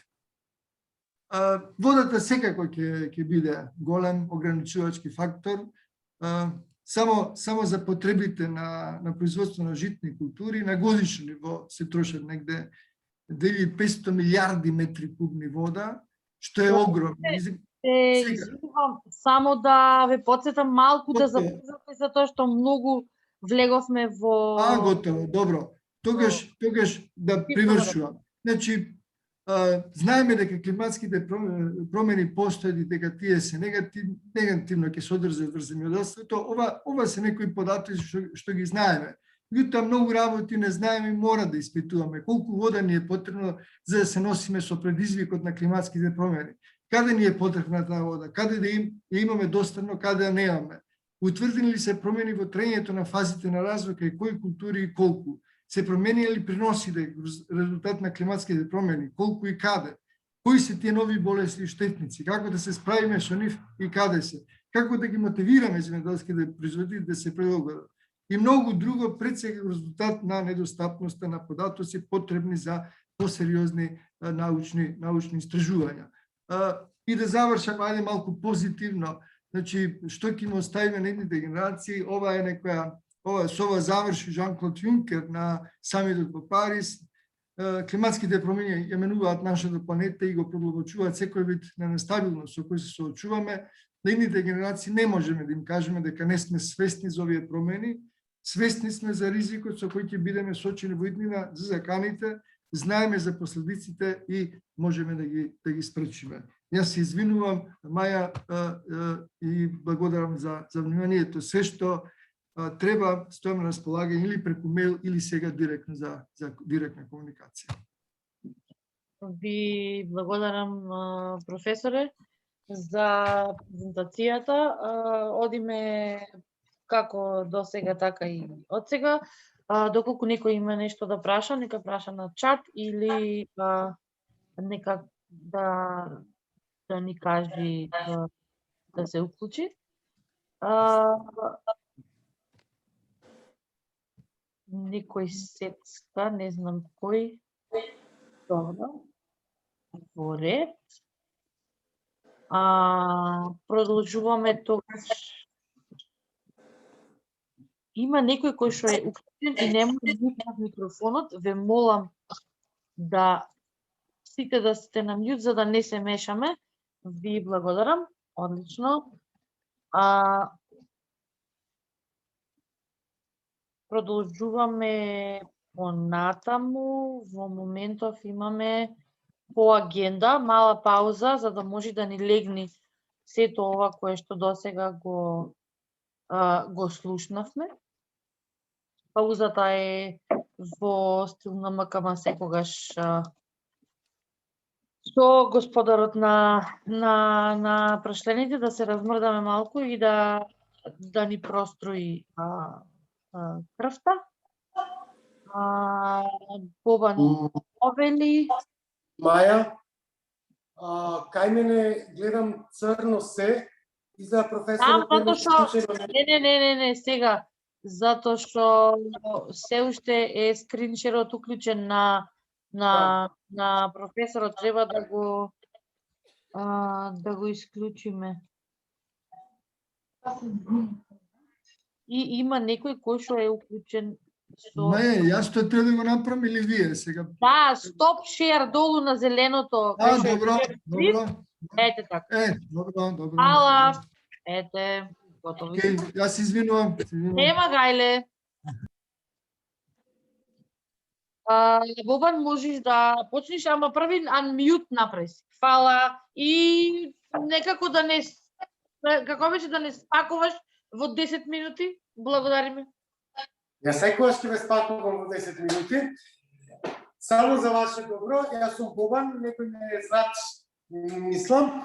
Сега ќе имаме работен пилатес, односно пилатес во канцеларија за пред компјутер, малце да се раздвижите во вратниот дел и во рамењата, за да имате подобра циркулација. Ве молам да уклучите камера, ќе ви биде поинтересно и да ве гледам јас и да искомуницираме, да видите добро и вие бенефит од пилатесот и од се. Одиме. земате длабоко воздух преку носот и спуштате преку устата. Уште еднаш, одиме со раздвижување на главата во лево и десно. Значи првен со главата само во лево. 1, 2, 2, 2, 3, 2, 4, 2, 5, 2. Другата страна. 1, 2, 2, 2, 3, 2, 4, 2, 5, 2. Земаме длабоко воздух и спуштаме преку устата. Значи прво правило за овие вежби е стомакот да биде прибран натре, затоа што ако не биде прибран натре, рамениот дел оди нанапред. Ништо не постигнувате. Значи стомакот го прибираме, грабите да бидат испакнати горе. Одиме со кружни движења со вратниот дел, да го размрдаме целикалниот дел, односно вратниот дел. Одиме напред и одиме во лево, бавни кружни движења. Истегнуваме. 1, убаво, за да ќе слушате како крцка вратниот дел, бавно полека. 3, 4, 5. Обратно. 1, 2, 3, 4, 5. Земате длабоко воздух и спуштате преку устата, двете раце ги кревате горе, ги поставувате зад вратот, земете длабоко воздух и спуштате преку устата. Стомакот треба да биде прибран и главата со лактите одат нанапред. Испуштаме воздух кога главата оди напред. И 1, 2. Убаво истегнете го вратниот дел. 2, 2, 3, 2. Горе земаме воздух, долу испуштаме. 4, 2. Размрдајте го грбот. 5, 2, 6, 2, 7, 2, 8, 2, 9, 2, 10, 2. Истегнете горе со двете раце кон таванот, убаво истегнете ги, не станувајте од столот. Истегнете, ги поставувате повторно двете раце зад вратот и истегнуваме само на лева страна со лактите. Значи, одиме, земаме воздух, стомакот е прибран, земаме воздух и спуштаме странично.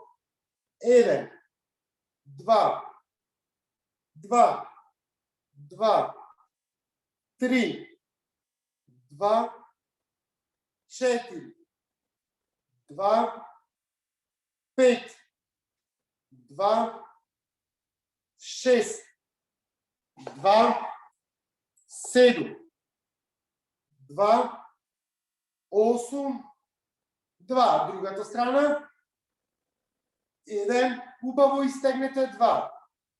2, 2, 3, 2, 4, 2, 5, 2, 6, 2. Убаво лактите на назад. 7, 2, 8, 2, 9, 2, последно 2. Истегнете горе кон таванот со двете раце, земате длабоко воздух, испуштате напред двете и со десна рака кревате нагоре ритмично, малце да забрзиме да ве раздвижиме.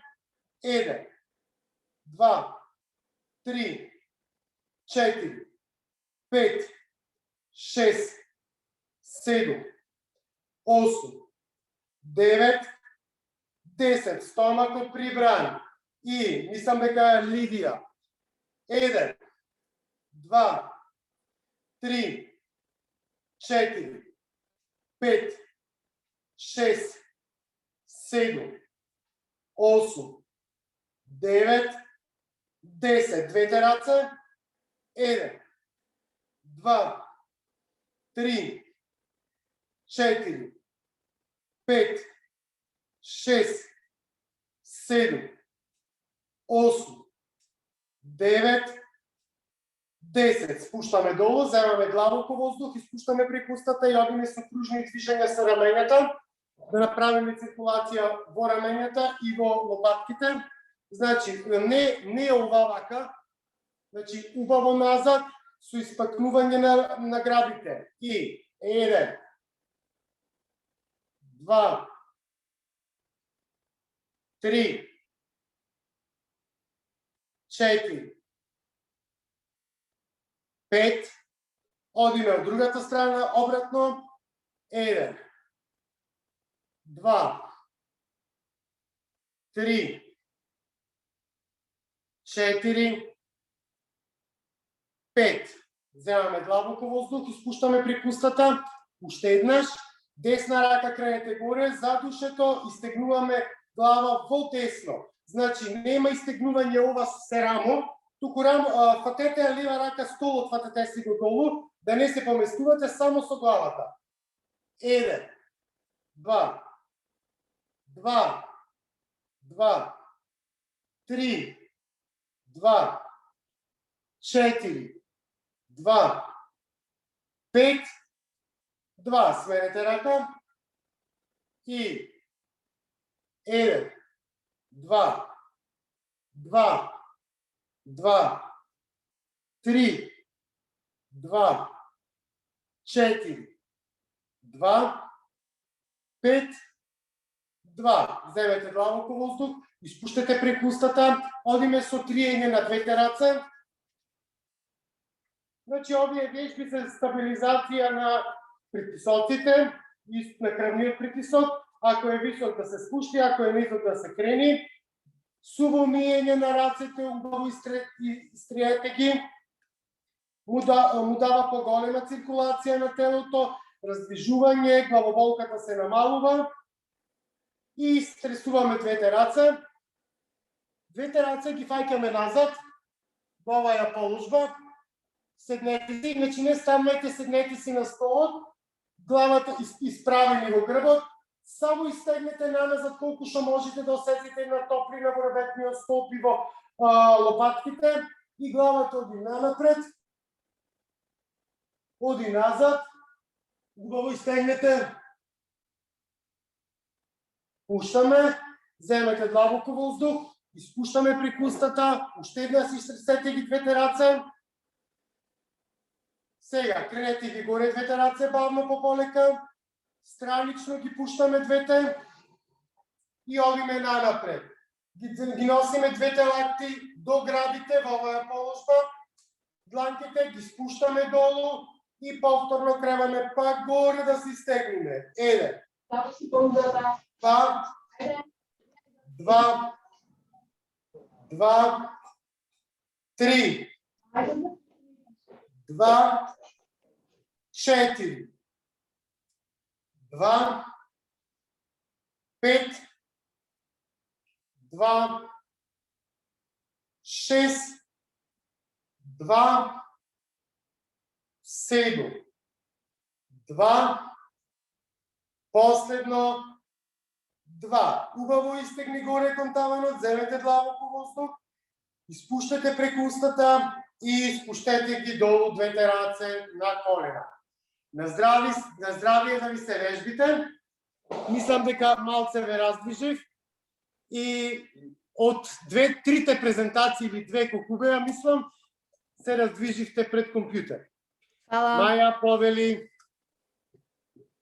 Благодарам, Бобан, за забрзување на метаболизам. Сега ќе продолжиме понатаму, ама Арно што не тера Бубан само да уклучиме камера, пошто ако требаше да уклучиме микрофон, ќе беше многу смешно со оф и со леле и со крцкање. Благодариме за размрдувањето, Бобан. Наред е Сашо Петровски од РЕФОРД, од Регионалниот центар за шумарство и рурален развој. Сега вака после пауза сме така побрзи, поубрзани, поконцентрирани и можда ќе имаме и плюс по некое прашање за Сашо од како ќе заврши. Сашо, повели, веќе си Така, си ја сподели презентацијата. Да, добар ден и од мене. Добар ден. Значи, Маја веќе ме представи. Само слайд-шоу не гледате уште, така? Ајде да видиме, сега го гледате. Окей. Така, значи јас сум Сашо Петровски, по професија експерт на шумарство. Сега работам во Рефорд. Иначе претходно ме знаете, може би од другата организација. Ова е наша автохтона, уште поортодоксна шумарска организација, така да во иднина ќе не гледате почесто, се надевам. Значи, јас ќе зборам малку повеќе за ефектот на климатските промени врз шумските екосистеми, за тоа што може да очекуваме дека ќе се случува. Првенствено, што може да кажеме за климатските промени? Сите следиме, гледаме и разговараме за тоа дали ги има, колку се тие обемни, дали е тоа редовен циклус, колку ние можеме да придонесеме за тоа климатските промени да ги нема, бидејќи се случуваат евидентно, и како тоа ќе влијае врз екосистемите, биолошката разновидност. Значи, факт е дека ги има. Се случуваат, од кога мериме метеоролошки од 1850, значи за период 95 до 2006 година, од 12 најтопли години, 11 се во овој период. Треба да знаеме исто така дека не е секаде во светот ист ефектот на климатските промени. Пример, во посеверните географски широчини за северната, да кажеме, полутопка, таму се чувствуваат повеќе. Значи, тоа би било кај нас во нордиските земји. Ефектите се разни. Од 100 годишни мерења забележено дека повеќе врнежи има во источните делови на Северна и Јужна Америка, Северна Европа и Северна и Централна Азија, како и почеста појава на обилни врнежи. Додека од друга страна Медитеранот, Јужна Африка и Јужна Азија пак се соочуваат со се почести појави на суша и тоа на се поголеми региони. Се очекува уште и дека тропските циклони ќе ни станат поредовна појава, ќе имаме посилни ветрови, пообилни врнежи, значи да кажеме, обемни настани од таа природа. Сега дел од екосистемите, нели, нормално ќе се прилагодуваат према овие појави, но да видиме како тоа ќе биде прилагодувањето кај шумските екосистеми, така да она што се нарекува поплава, пожар, напад на инсекти ќе се прилагодуваат и да видиме што може да очекуваме за шумите. Значи, од различни аспекти се гледаат овие појави. Пример, затоплувањето на шумите може да придонесе кон поголема производна способност на шумите, затоа што ќе го зголеми периодот на, да кажеме, фотосинтеза. Значи, периодот, посебно кај нас, кај што имаме, да кажеме, различни видови на годишни времења. Меѓутоа, важно е дали ќе има врнежи и достапност на хранливи материи. Така да, овие се поврзани работи, не може да одат една без друга. Од друга страна, зголемени температури водат кон загуба на вода, поради испарување и транспирација, со што може да имаме и помала ефикасност во употреба на вода од билките. Пред се, кај дрвијата со плиток коренов систем, ова ќе биде најверојатно по-изразена појава и исто така на плитки почви, каде што, нели, се губи влагата поради испарување. Она што е забележано е, например, во одредени земји, во Шпанија и во Јужна Европа, имаме големо намалување на прирастот на буката. Буката е еден од главните видови кај нас.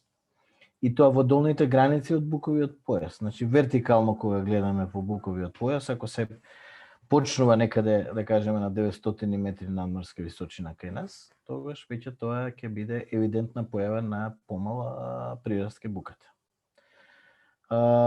Исто така, во медитеранските земји, Италија, Шпанија, Португалија, забележале дека имат помали површини на природни дабови шуми и тоа го припишуваат на затоплувањето, сушата и напади од видовите на фитофтора.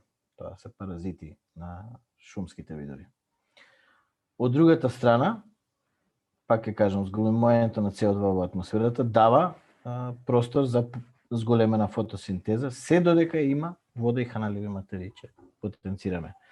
Значи, различно е влијанието на климатските промени. Во шумите, како што гледате, ако е природен системот, нели, во рамнотежа, таму би требало и ефектите да бидат помалку да ги чувствуваме, затоа што пак шумски системи даваат заштита на почвата и ги намалуваат температурните разлики. Гледате кај small scale farming, дека тие проекции се дека ќе има зголемување на температурата за 1,8 степени и намалена евапотранспирација. Кај интензивното пак земјоделство, тие промени се очекуваат да бидат се поголеми, така да укажува на нешто што треба да се прилагодиме према овие климатски промени со поголема природност. Ми се чини дека некој во претходните презентации професор споменуваше нешто такво за агрофорестри. Така да ќе имаме секако влијание.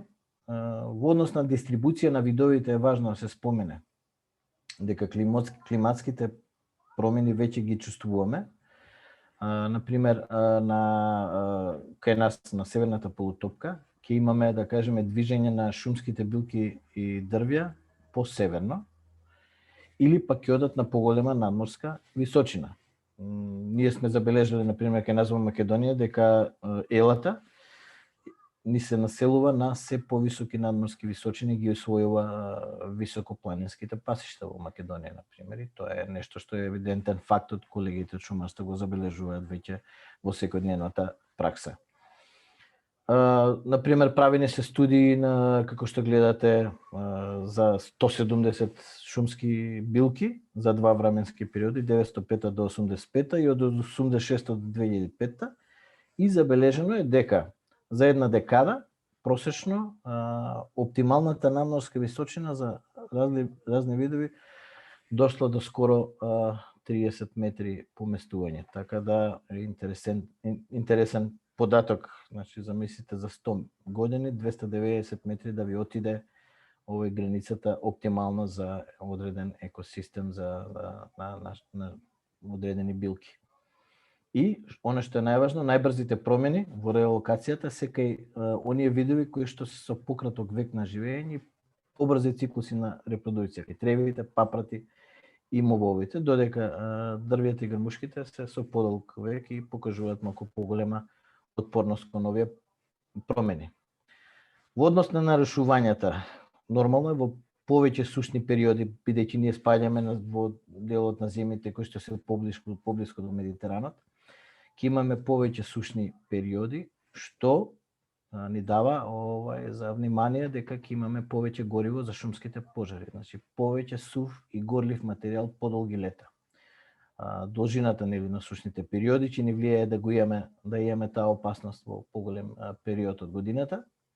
И што е важно, природните штетници, особено инсектите, ќе имаат нова динамика и услови за развој. Значи, ако сме имале видови на штетници кои што имаме по една генерација во една календарска година, се отвара можноста да имаме по две генерации, па некаде може би и три. Затоа ќе треба да правиме следење, тоа да кажем може да се случи кај подкорниците да имаме појава на повеќе генерации.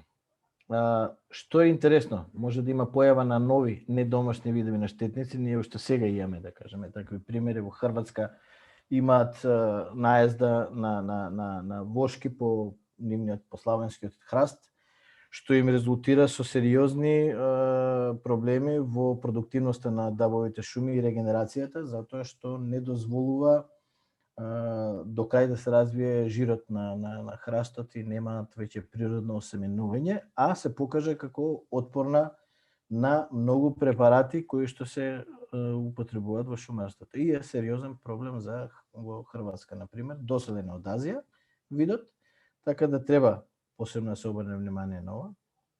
Исто треба да се каже дека климатските промени овозможуваат мултиплицирање на ефектот на сите овие работи кои што ги споменав. Например, забележено во САД, ураганот Мич 98 година, прави огромни штети по боровите шуми во САД. И имате материјал, значи стоечки стебла кои што се оштетени веќе од самата бура. После тоа доаѓа каламитет на подкорникот Dendroctonus frontalis, кој во асоциација со други видови од овој род предизвика угинување на боровите. И на крај ви доаѓа, бидејќи го имате горивото на терен, доаѓа лето, значи субматеријал, високи температури, имате и пожар на голема површина, значи сето ова е мултиплицирање на ефектите од климатските промени кои што може да ги очекуваме и кај нас. Во однос на екстремните временски услови, погледајте, значи во последните 30 години во Европа имате лево хронологија на големите бури во Европа со јачина на ветровите кои што одат од 160 до 200 и нешто километри на час и колку има штети во милиони кубни метри. Гледајте третата Лотарен Мартин во Франција, Германија, Швајцарија и Белгија. 240 милиони кубни метри штета во една бура. За ваша информација, Македонија има дрвна резерва, зборам, севкупна, некаде околу или малку над 80 милиони кубни метри. Значи, тоа се невидени катастрофи. Во однос на ризикот од ерозија, поради сериозни временски непогоди, значи имаме, се очекува почеста појава на невреме со неравномерна дистрибуција на водниот талок или почеста појава на многу врнежи за краток временски период. Се сеќавате Стајковци 2016 година за неколку часа 90 кубика на квадратен метар. Што е важно да се каже, во деградираните и нискостеблени шуми, кај што имаме разбиен склоп на самиот шумски насад, ќе имаме и поинтензивно измивање на плодниот хумусен хоризонт. Со тоа се намалува дополнително можноста за унапредување на состојбата на овие шумски насади. Напротив, процесите ќе одат кон дополнителна деградација. Малку околу хидрологијата. Гледајте како се однесува, да кажеме, шумскиот насад во различни услови на менеджмент.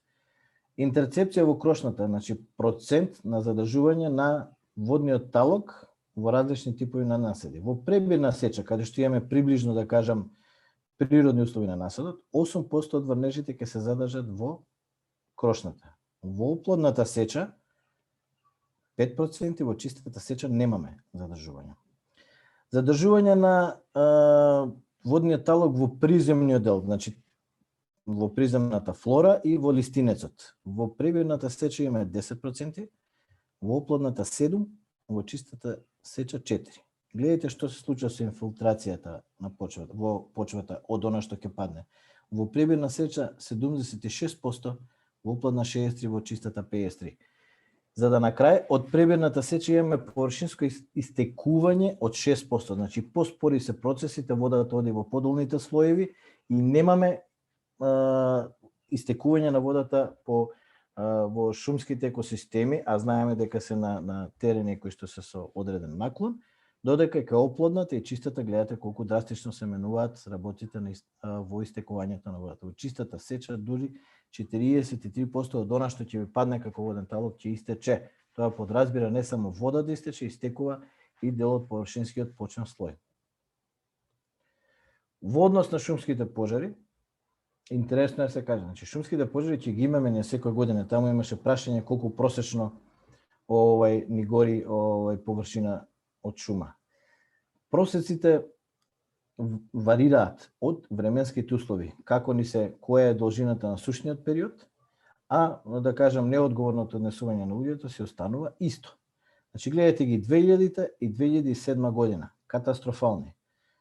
Во првата 476 пожари со 46.000 хектари изгорена шумска површина, што е рекорд, некаде ви доаѓа по 100 хектари од пожар, а во 2007 652, значи поголем број со помалку изгорена површина. Што е резултатот тоа? Во тие 2 години имаме некаде 8% од сите шуми изгореа. Значи во Македонија имаме 1.000.000 хектари шума, за тие 2 години изгубивме некаде 80.000 хектари шума. Со тоа што во листјарските шуми повторно имаме регенерација од пенушките и да кажеме малку помали се ефектите или трошоците, иако шумата останува во некоја дегенерирана состојба поради пожарот што поминал, додека во листопадните шуми тоа е како обителско што беше, тоа е катастрофа која што бара многу средства за санација. Понатака, како што реков, врз популацијата на инсектите, климатските промени можат да бидат или како фактор на смртност, или па фактор кој влијае на поволен за развој и растот на самата популација на инсекти. Зависи од самиот инсект. Влијанието по фреквенцијата на каламитети е помалку јасно. Нема долгорочни истражувања и не само кај нас, туку и во другите земји ќе се бараат малку повеќе истражувања. Пример, во Швајцарија нашле дека во последните 30 години појавата на молецот на аришот веќе ја нема. Дали е тоа од климатските промени, се уште треба се потврди. До друга страна во Канада нашле дека од друг штетник, црвот на смрчата, има зголемено фреквенцијата и обемот на појава во последните 200 години. За, да кажеме, правени се истражувања за брезовите шуми на северот од Европа, укажува дека се очекува зголемување на популациите на хербиворни инсекти. И тоа е интересно зашто така, во услови на суша, во листот се акумулираат повеќе шекери и тоа е одлична храна за штетниците кои што се хранат со листовите на дрвјата. Кај нас, што со сигурност може да кажеме, боровиот четник ја зголеми својата распространеност во Европа, па и кај нас, и тоа не во Европа по географска широчина, туку и по надморска височина, и секаде е тоа така во светот. Кај нас во Македонија, знаете, сте читале дека се појавува на културите од црн бор, кои што во одредени пошумувања во минатото ги практикувавме на пониски надморски височини, сега ни се враќа назад тоа како лош ефект, го имаме боровниот четник како главен штетник во тие насади и очигледно нешто ќе мора да правиме во таа насока. Постојат решенија, нема да ги дискутираме сега. И слични се проекциите за боровиот подкорник, кој, например, е еден од најголемите штетници по боровите култури во Малешевскиот регион. Не само кај нас, прекогранично појдете во Бугарија, ќе ги видите карактеристичните кружни гнезда од исушени борови култури. Тоа е фактички боровиот подкорник, кој што е веќе во една сериозна појава, да кажеме, од неколку децении во овие региони. Значи, климатските промени, директните ефекти се високи температури, промена во врнежите, во нивната дистрибуција и количина и фреквенцијата на екстремни настани, како и атмосферскиот CO2. Индиректните се промените во влијанието од штетници, штети по, да кажеме, промени во појавата на пожари, значи фреквенција и големина, како тоа се одразува на растот на самите дрвја и како во самиот насад ќе се одредува композицијата на видови, таа ќе се менува очигледно во мешаните насади и да кажеме како тоа ќе влијае кон нас, што треба да правиме па ние во однос на промена на праксите за стопанисување со шумите. И да не збориме за, доле гледате почвата како еден од најважните фактори во она што го имаме во шумските екосистеми, бидејќи се изузетно ранливи и понатака нивното враќање не е едноставно и не оди така брзо. Што може да направиме? Да заклучиме, значи редовно извршување на мониторинг на состојбата на шумските екосистеми. Редовно известување и тоа да биде во поддршка од науката, значи тоа да биде прагматично спремено за да знаеме што следиме, зошто го следиме и кого известуваме во таа насока. Важно е да се каже дека мора да веќе да се свртиме во close to nature пристап во управување со шумските екосистеми. За повеќето од вас тоа значи дека би значило дека треба еднашка за секогаш да почнеме да расчистуваме со праксите кои што ги имаме во нискостеблените дабови насади, тоа со чистите сечи, веќе ќе треба да се адаптираме и да размислиме зошто го правиме тоа и како можеме поинаку да го правиме. Тоа е веќе пракса која што во Европа редок број на земји ја спроведуваат. Понатака, да се зајакне соработката на истражувачките и научни институции со сличните од таков вид во обкружувањето, за да имаме размена информација и искуства и да се инвестира во технологија во таа насока. сите можни мерки за превенција и заштита на шумите од абиотски и биотски фактори да се применуваат и да се зајакнат. Тоа Владимир ми се чини укажуваше на такво нешто во неговата презентација и да се влијае редовно, перманентно на свеста кај луѓето за одговорност кон шумските екосистеми, пред се во заштита од пожари. Докажано е дека 99, ако не и 100% од шумските пожари се предизвикани од човек и од ништо друго. Ете, накратко тоа беше од мене за влијанието на климатските промени врз шумските екосистеми. Повелете и со прашања, стојам на располагање. Благодарам, Сашо. Процедурата си ја знаете, да не ви ајде да ви повторам уште еднаш. Прашања или во чат, или со земање збор, кревање рака, или ако има некој. Ако нема некој да Има. праша. Ајде, повелете. Горан Стојковски од Македонски шуми. Повелете. Прво да ја прашам дали е ова последна презентација? Не, имаме уште. После Сашо има уште? Да. Добро, ќе се задржам тогаш после овој кој ќе биде крајот, тогаш ќе коментирам. Во ред. Може? Да, Благодарам. слободно, да. Одиме следно. Некој прашање друг за Сашо, конкретно? Добро. Тогаш одиме со презентацијата на Елизавета Ристевска Мрчевска од Рурална коалиција како влијанието на климатските промени и потребата од прилагодување ќе го преструктурираат секторот земјоделство и рурален развој. Ве молам, Елизавета, во рамките на времето предвидено за презентирање. Повелете.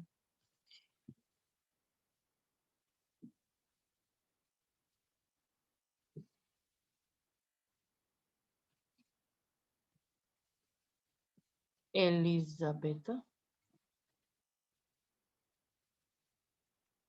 Јас се почекав. Уклучите.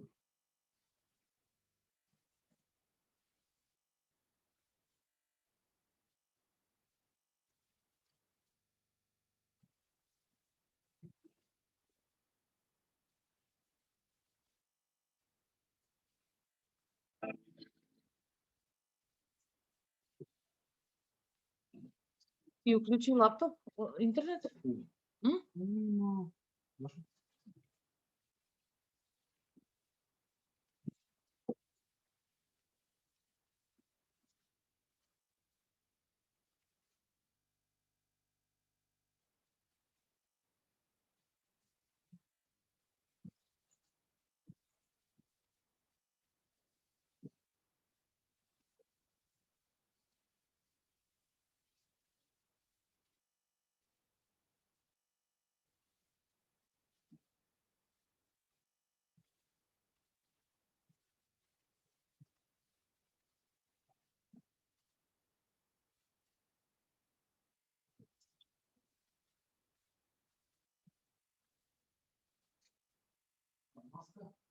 Мислам дека Павлака заготви.